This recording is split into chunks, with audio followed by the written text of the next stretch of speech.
Hello दोस्तों, चीन चाहकर भी नहीं रोक पाएगा ब्रह्मपुत्र नदी का प्रवाह। पाकिस्तान की गीदड़ भरी धमकी जो है ये है कि सिंधु नदी का जिस तरह भारत ने जल रोका है, हमें पानी देने से मना किया है, हमें पानी नहीं दे रहा है, उसी तरह हम चीन से कहलवा कर जो है ब्रह्मपुत्र नदी के पानी को रोक देंगे। तो चीन ऐसा चाह कर भी नहीं कर सकता, क्योंकि भले ब्रह्मपुत्र नदी का उद्गम स्थल जो है चेमयुंगडोंग ग्लेशियर से है, लेकिन यह जो है विकराल रूप धारण करती है, यानी अपने मूल स्वरूप में आती है। कहां पे? तो वो भारत में मूल स्वरूप में आती है, क्योंकि भारत के दो राज्यों में यह नदी प्रवाहित होती है, जो अरुणाचल प्रदेश और असम है।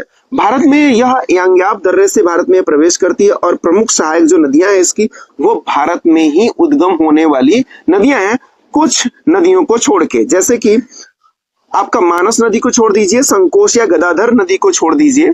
संकोश या गदाधर एक ही नदी का नाम है। ये दोनों जो है इसकी दाहिने तरफ से मिलने वाली सहायक नदियां, जो तिब्बत से इनका उद्गम होता है। जबकि सुबनसिरी, कामेंग की बात करें, लोहित की बात करें, धनसिरी की बात करें, कपिली की बात करें, दिबांग की बात करें, तो ये और तीस्ता की बात करें, तो ये सभी के सभी नदियां जो है सहायक है ब्रह्मपुत्र की, और ये सभी के सभी उद्गम होती हैं भारत से ही।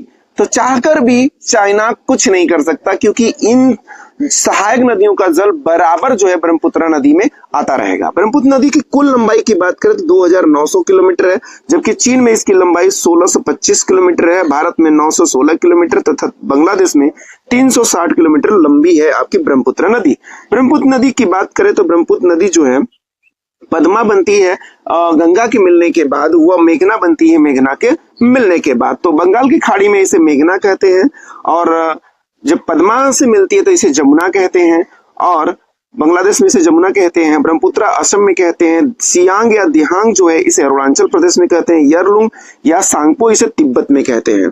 ठीक है दोस्तों, तो इस तरह से इनके नाम को क्लियर किया मैंने। आगे की बात करें तो चीन कितना भी बड़ा बांध क्यों न बना ले, कुछ भी कर ले, पर वह ब्रह्मपुत्र नदी का प्रवाह बाधित नहीं कर सकता, क्योंकि चीन से भले निकलती है, ये बात तो हम लोगों ने डिस्कस कर लिया है, लेकिन चाइना और पाकिस्तान की बौखलाहट हमेशा बनी रहेगी, क्योंकि वो चाहकर भी भारत का पानी नहीं रोक सकते हैं। ठीक है दोस्तों, तो इसी तरह के वीडियो देखने के लिए प्लीज चैनल को लाइक एंड सब्सक्राइब करें।